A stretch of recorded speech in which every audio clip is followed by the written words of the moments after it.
Viral aksi seorang pria nekat menyamar jadi ODGJ hingga diangkut Satpol PP. Belakangan terungkap sosok dan profesi aslinya yang ternyata mengejutkan.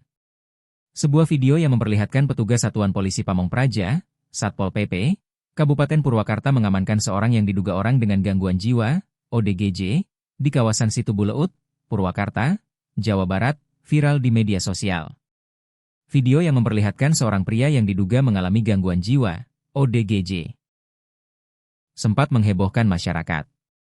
Perhatian publik tertuju saat rambut pria tersebut tiba-tiba terlepas ketika petugas hendak membawanya menuju mobil patroli. Belakangan terungkap bahwa rambut itu bukan rambut asli, melainkan wig yang digunakan sebagai bagian dari perlengkapan konten. Pria tersebut ternyata bukan ODGJ, melainkan seorang kreator konten yang sengaja menyamar sebagai orang dengan gangguan jiwa untuk membuat video prank di tempat umum. Kepala Bidang Ketertiban Umum dan Ketentraman Masyarakat Satpol PP Kabupaten Purwakarta, Teguh Juarsa, membenarkan adanya kejadian tersebut.